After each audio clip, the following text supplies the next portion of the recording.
鬼为什么令人害怕呢？人生字典教你如何看穿各式神鬼的秘密。是非篇，遇到神灵鬼影的根源。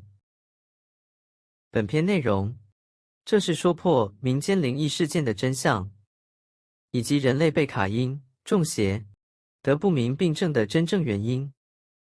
此况，这是活着的人类难免会遇碰的事。对于阴阳两界灵异的未知，常给遇碰的人带来揣测的恐惧。就我亲身灵魂出窍所得知的真相，把阴界好或坏而多处不一的灵魂跟着一一说明，以简单的素描图示来分布解析。图示1，此景的画面，这是本人时常在民间不一之处所遇的其中一类。这是死亡者偷偷躲藏在当地附近，而是已经进入缠绵时，他的磁流魂体自然会感光乱放射，为电磁波的辐射影子而已。这也是民间人类看到鬼影的由来。此影只是一处死亡者的电磁波，其感光器而已，它不会加害活着的人。但是有惊无险的景象，灵魂者这类电磁波的流质处，若是太靠近人类躯体内所散发出的气温值、体温，必定会隔缠的堆雾，而显示亡者的影子。一刹那，互相会无法动弹的呆住。这是冷热不合的电磁波，为一时各自静电所致。但是，这两种电磁波是相同的辐射性质，只是差别在阴阳两者的空体与实体。如同民间的电流，稍微触电而已，这是无大害。其实，这些躲藏的灵魂者也是很可怜，也怕被民间的道法人乱耍把戏，损伤他们的魂体。他们不可能会加害活人，这是有严格的阴阳灵界法规在规范。他们若是擅自触碰活人的躯体，绝对会被灵兵天将直接击压，去打入投生下界的鱼虾水族之处。这是阴阳灵界所定的定律。至于他们为何在阳世间逗留，还能够自由躲藏，这是因为他们在生前时遭受到某种死亡的因素，恰值寿终的岁数未到。这是依人的姓名有阶段性的年满之事，所以他们才无法被召集去阴府报到，也是无奈的等待着。不过，这类阴界的灵魂跟着，若要闯入民间屋体内逗留，也不容易。原因就是民间人类住宅所用的电量，也是和人类的躯体所产生温热静磁流的电质同类，只是差别在于结晶性的流质而已。除非是空屋，无人住，才可能让阴界的灵魂跟着进入逗留。活人最惊险的是，说起真正会危害人类的恶鬼，也是本人经常亲身直接挑战人类最可怕的劲敌，就是黑灰气体团。它的可怕在于，无论人类是否有跟阴界倒流，它都有可能趁机入侵人类的躯体。图示2，这类邪灵气团，阴府称之为黑灰气体团。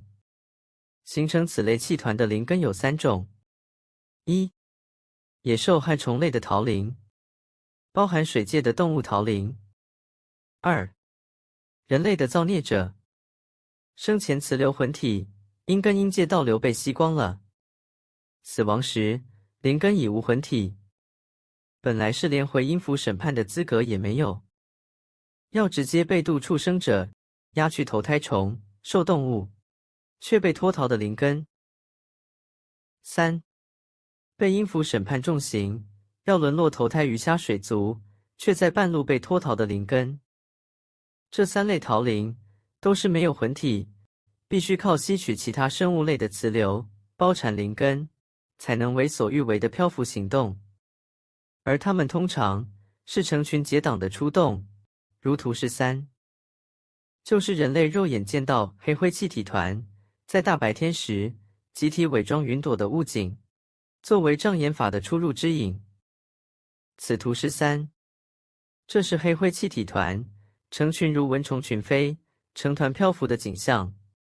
通常，为了吸取磁流，维持它们的行动力，有时连狗也会被凶猛的攻击吸附，吸取磁流，而痛苦地发出如狼般的哭嚎。这就是人们所说“吹狗螺”是狗见到鬼的真正内幕。问题：这些大部分都是以成群结党在互相维护的邪行，这也是临兵天将最难为、不便处理的事物。原因：这本来就不列入民间人类的灵魂根体者，这只是虫类的灵根而已。黑灰气体团在民间到处吸取人类的心灵磁流魂体，危害人类，日久也会让灵根成长。但是，它们没有灵魂体，必须靠吸取生类物的磁流值作为包缠灵根，才可以有保护的气体，为所欲为的飘团航行。也就是，它们没有磁流魂体、记忆档案可羁押带回审判，只能在抓到时直接把它们毁灭而已。不过，这些靠着成群结党、为众多灵根之如瓷器的力量在邪行，确实比临兵天将还凶猛。也因此，黑灰气体团是最无法无天的邪灵。不论人类有无自愿倒流，只要有机会接触人类，他们就敢偷吸人类的磁流。难为的是，若是阴府的执行者要用宇宙的雷击电把他们全部消灭掉，也难。原因就在必定会毁伤民间的地皮面，也会伤到民间所有修行的自然人。就是种种因素的考量，才造成这些黑灰气体团在天下民间逍遥法外。惊讶的是，这些黑灰气体团竟然在天下民间造谣惑众，也造就了民间所有庙宇的声威。真相：原来公坛庙宇就是他们分布基地的躲藏处，确实也是靠着一些迷雾的信徒，好维护他们的安全。此因，就在临兵天将要抓他们时，他们就能直接吸附、缠黏在人类的后脑之处。此景很无奈，受限于天地五界、阴阳灵界法规所定的定律，包括临兵天将也不能擅自触碰活人的躯体。若是违反者，也是列入沦落下界，投胎生物类。所以，这些临兵天将只能守候，等待时机出现，抓击而已。最严重的是，这类黑灰气体团，他们群居在民间所有的庙宇及公坛，任意的耍把戏，也是邪行的做法。真相就是到处去诱拐一些迷惑的人类，让他们傻傻的自愿接受当这些黑灰气体团附身起家办事的文武乩童。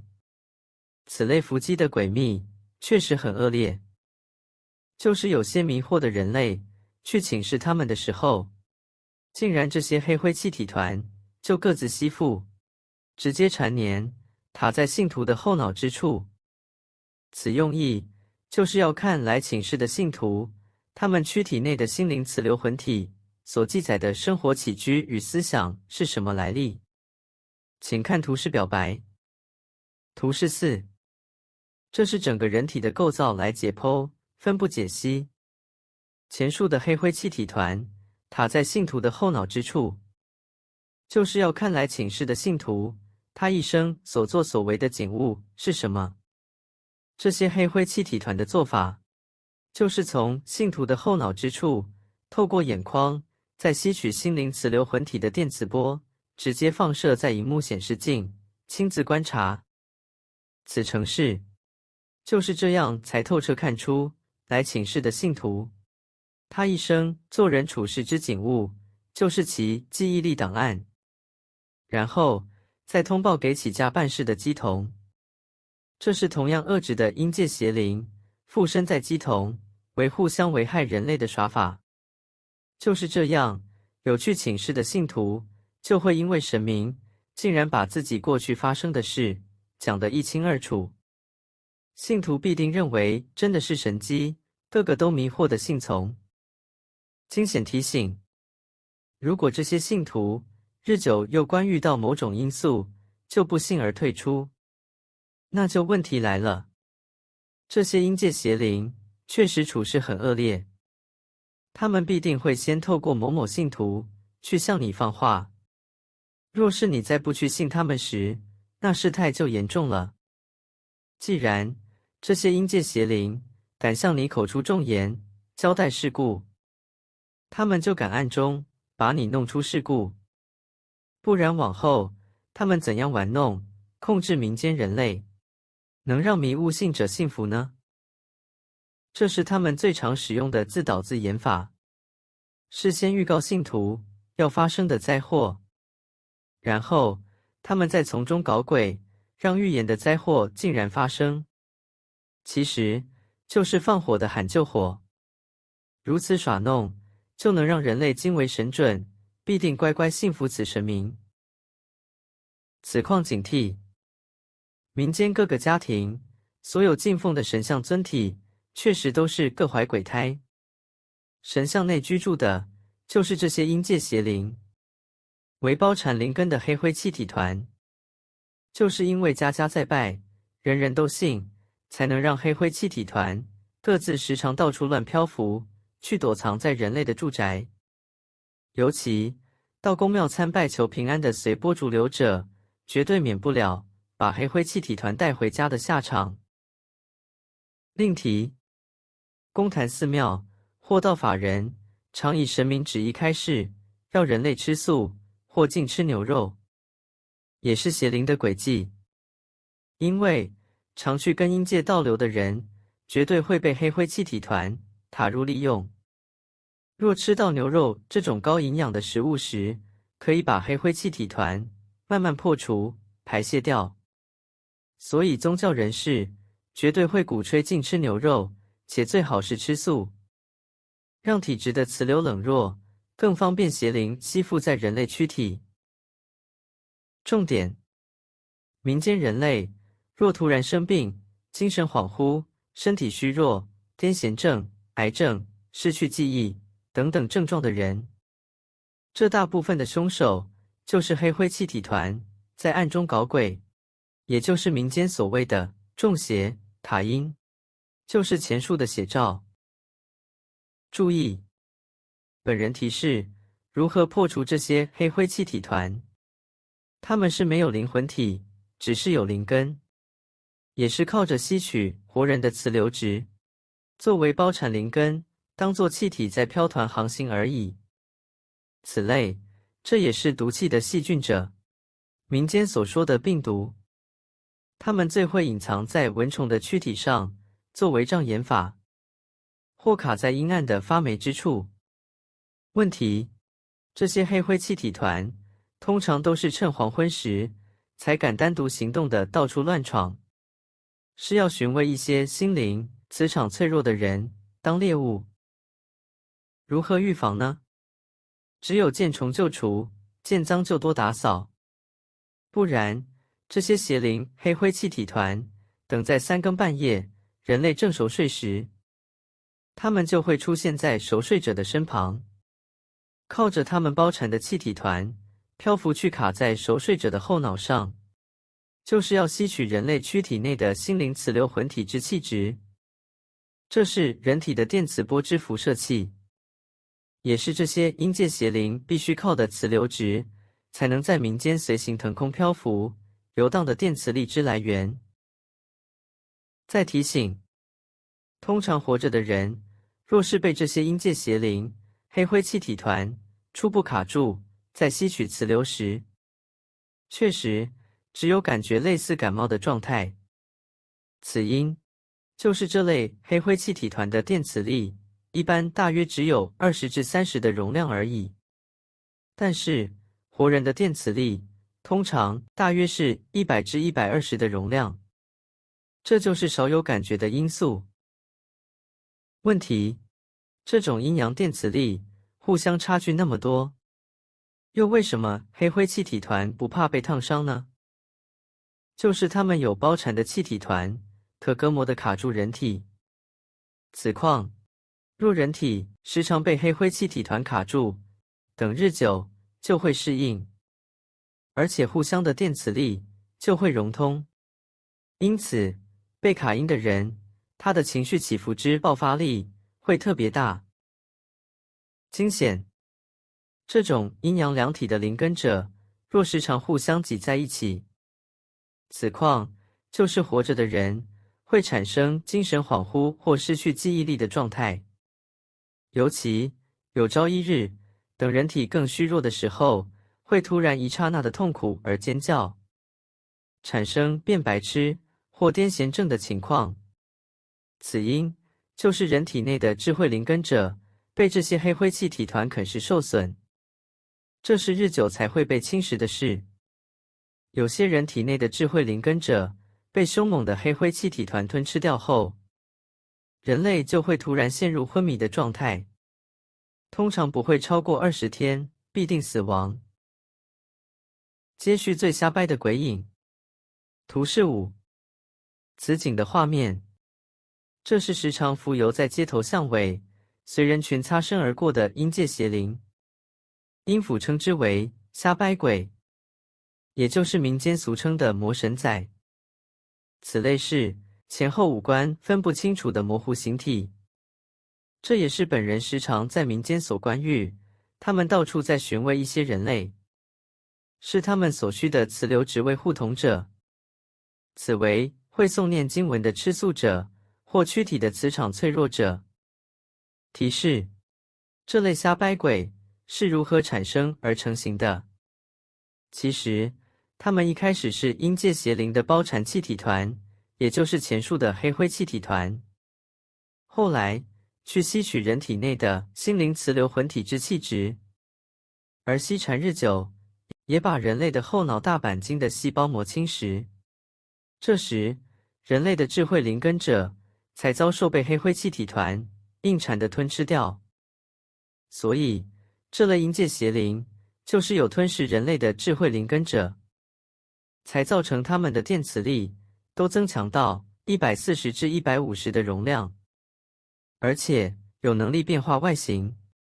其之所以被称为瞎掰鬼，有2个原因：一，他们是阴界最嚣张的鬼，不怕人，台语谐音；二，他们能变化外形，专门瞎掰出很多神明封号，欺骗跟他们接触的人，所以民间才会产生数不清的各种神奇名号、神像，全都是他们瞎掰出来的。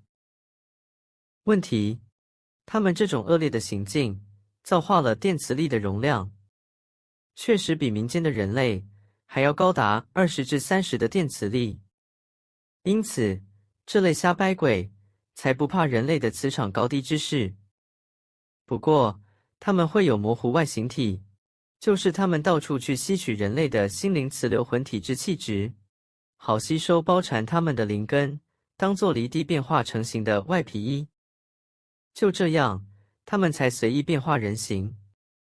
这是时常到处脚离地的飘行，为黑灰影子，也是最喜爱随人群擦身而过的寻味者。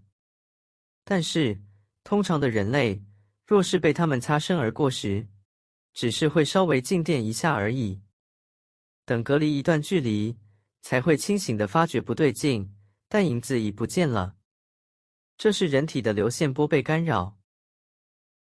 惊险提醒：这类瞎掰鬼，他们最爱找一些迷信的随波逐流者。若是时常爱好往庙宇或公坛的地方走，那就危险了。瞎掰鬼其实就是阴界邪灵的带头老大，所以瞎掰鬼会时常徘徊在这些地点，去求神问卜的信徒后面观瞻，询问一些心灵空虚而磁场脆弱的人类，来当作瞎掰鬼的猎物。除了吸人类的磁流，塔在人类躯体过境外地外，就是拿人类当抓交替的人选。通常人类突发离奇的意外死亡，就是瞎掰鬼所为。再续，绿野鬼及绿鬼气体团。前述的瞎掰鬼，就是在各公坛寺庙各自为地盘，当带头老大，而灵根较低等的黑灰气体团就是他可指使的手下。这两者是狼狈为奸，互相合作，共同诈骗民间人类。瞎掰鬼有变化外形的能力，可以现身显灵，编词神号，取信人类。黑灰气体团可无孔不入地侵入人类居住地，造成人类卡阴、被附身的种种不适病症，甚至搞些灵异现象，让惊恐的人类来向公坛寺庙的神明求助。神明就是瞎掰鬼，这样两者合作，等同一主内，一主外。黑灰气体团把人类招揽到公坛寺庙，供养老大瞎掰鬼，让瞎掰鬼有越多信徒，就有越多自愿倒流的人类，可供黑灰气体团合法吸取磁流。但是，若瞎掰鬼缺乏磁流时，它也会以吞食黑灰气体团的方式取得充足的磁流。当吞食太多此类水界的动物逃灵根后，瞎掰鬼就会全身发出绿光。且为了隐身较安全的地点，以防农历7月时风云道者强制逮捕各宫庙的瞎掰鬼去投胎虾蟹类。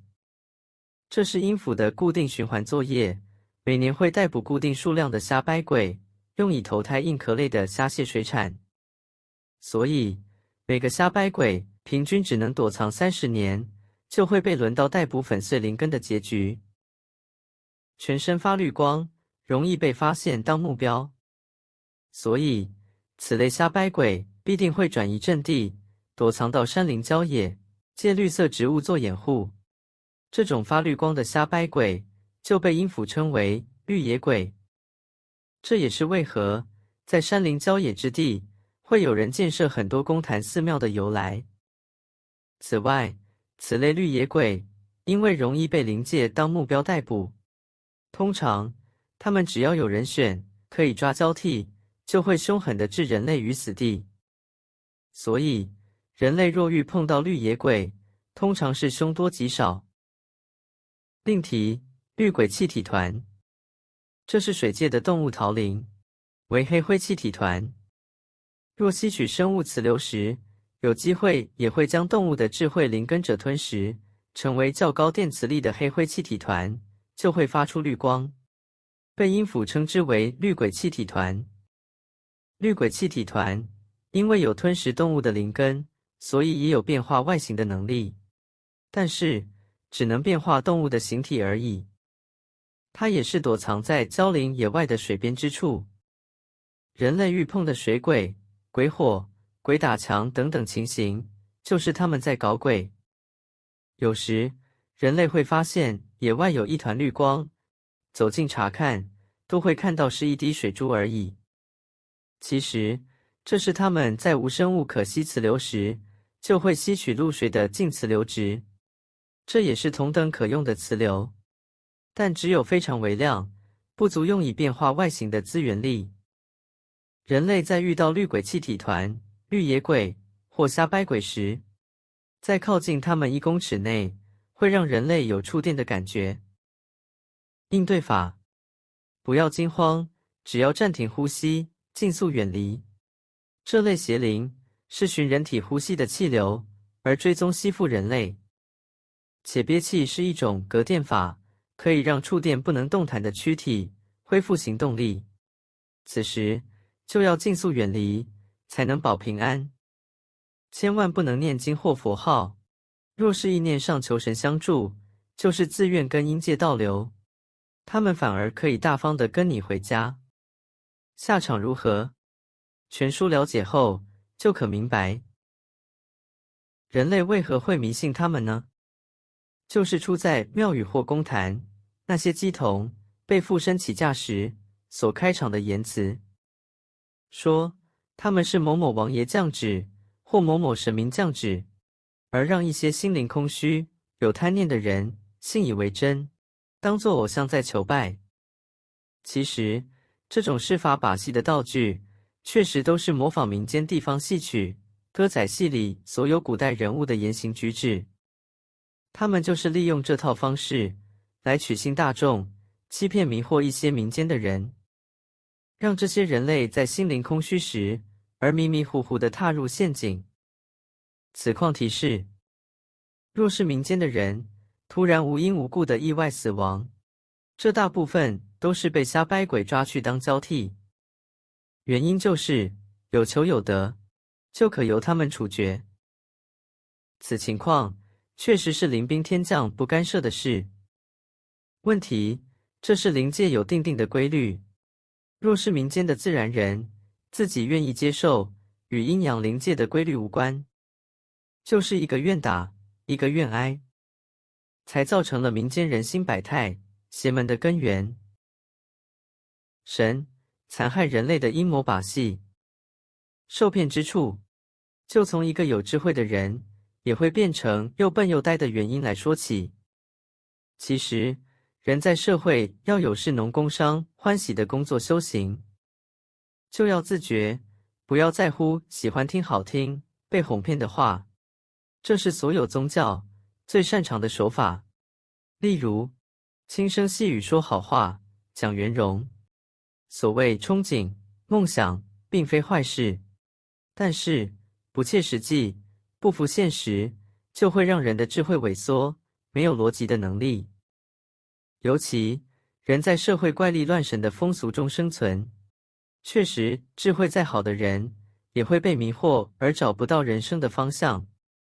若不自觉的人在社会士农工商遇到不顺利的情况时，就会开始疑神疑鬼，怀疑自己运途不佳，是否犯了什么鬼神，希望求助神灵化解自己的不顺利，跟随乌烟瘴气的社会风俗求神问卜，结果却让自己诬陷跟阴界倒流的恐怖。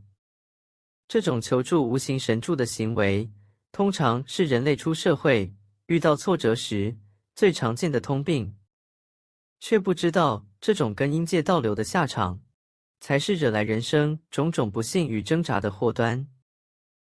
前述，这种不自觉而妄动的人，有赚到钱时以为是神助，没钱时就以为犯了什么太岁、冲煞之类的噱头，还宁可借钱去技改求化解，结果只会造成赚1000元的还得像赚500元的借钱之落魄情状。提醒：有智慧的人面对工作不如意的状况，应该是检讨自己的能力，想靠无形神助，不论你求的是佛祖还是菩萨，再怎么灵验，都是阴界的邪灵跟阴界倒流。就算真让你尝到甜头，后头得付出的巨大挫折代价，绝对是得不偿失。跟阴界倒流的下场，就从一个被诱拐到失去判断力的人来说起。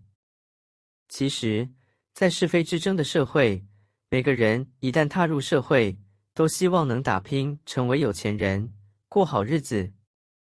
尤其遇到事业不顺，就会到处去大庙小庙，无所不拜，只求发财就好。这是人性。通常，刚接触鬼神的人，都会尝到甜头，获得好处，就会依赖跟阴界倒流。这是一般人的通病。但是，事业也不可能如预期的顺畅。原因是，你所倒流的鬼神，必定会从中搞鬼。同时，鬼神就会要求你付出代价的处事。你若不顺从，那很快悲惨就会跟着来。如果你顺从，那可是一辈子的悲惨。前述，你所倒流的鬼神，既然敢找上你，你又不理会他，那必定会出事故。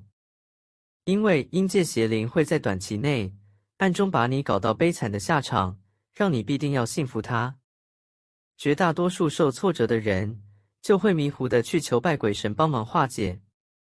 这其中当然是有阴界邪灵的诡计，他们的目的就是要吸取人类躯体的磁流，才能在民间漂浮而行，继续生存。尤其人类躯体的磁流，若时常接触阴界气体的阴毒质，而倒流融合，必定人体迟早会造成癌症、精神疾病、痴呆失智、不明病症等等病变的不幸。跟阴界倒流的人，如果鬼神所要求你的事，你不理会，那你结束也难逃。除非是神棍自己掰的，因为鬼神敢赐梦或附身鸡童向你口出重言，交代事故，那他们就敢暗中把你弄出事故，这是他们自导自演的手法。不然往后，他们怎样控制这些迷信的人，而让人类相信，顺从他们的摆布？人类料想不到的可怕陷阱，就是民间风俗、大庙小庙所有鬼神的把戏。通常，最终也是希望信者把神像请回家供奉，等同请鬼回家，当邪灵长期倒流的肥羊。所以，现在几乎家家户户、公司行号都供奉神像，其实都是在养小鬼。提醒：只要人类认清真相，拒绝跟邪灵打交道，凡事不兴求神助，邪灵也没理由和机会陷害人类。这是有阴府的阴阳灵界法规在严格管制，所以只要是人类自愿去接触、求拜鬼神，想要身体健康或事业要长期如计划稳定，也难。这些你供奉求拜的神像，本来就是阴界邪灵冒牌的人类上司。所有神明、菩萨、佛祖、妈祖、关圣帝君等等写不完的神明名号，全部都是邪灵瞎掰的称谓，必定会在人的一生中时常搞鬼，让你挫折，造成大部分的人类常会感受到一种现象：有赚钱的时候，身体必定不好，健康出问题；身体状况好的时候，事业就出问题，或出现缺钱的窘困。这种现象的真正肇因，就是跟阴界倒流的下场。为何有闹鬼的灵异事件？为何有人类确实遇碰闹鬼的灵异事件呢？那民间传闻的闹鬼、凶宅、鬼屋，又是从何而来的鬼呢？人类自愿跟阴界倒流惹的祸。在民间，人类已经被宗教洗脑到愚痴混沌、智慧萎缩的地步。活人自己就解决不了人生的苦境了，怎么可能借由佛道法或宗教仪式，活人就可干涉死人的世界？所以，所有宗教高谈阔论可度化众生之说，以及念经文、超度、祭改、法会、祈福、驱魔、坐期，种种宣称有神力加持的噱头，通通都是骗取人类金钱的把戏而已。阴府的运作，绝对没有活人可插手干涉的余地。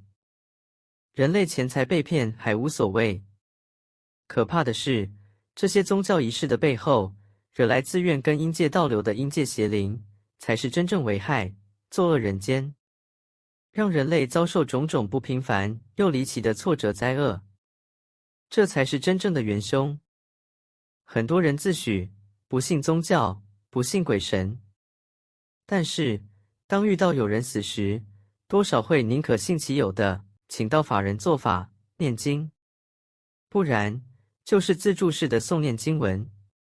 还有多是自以为行善助人的宗教团体会来免费助念，却不知道这是吸引阴界邪灵，自愿呼唤邪灵来吸磁流的跟阴界倒流法。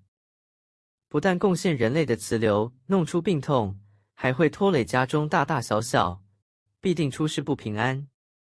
这也是民间常言，家中办丧事会衰3年的原因。甚至民间人类在遇碰一些意外事故或目睹死人之类的事，都不免俗的去拜拜求心安，结果适得其反，刚好去跟阴界邪灵倒流。那些邪灵就可以跟着拜的人回家，驻留在你家中，装神弄鬼，好让当事人更害怕，更依赖求助公坛寺庙，成为贡献阴界邪灵磁流的大肥羊，傻傻被邪灵利用，还不自知。这就是闹鬼的真正原因。换言之，只要你认清灵异内幕，知道宇宙根本没有神佛，不去求拜而跟阴界倒流，根本不可能有鬼敢来搞你，何来凶宅、鬼屋？地球土地上几千年来，哪里没死过人？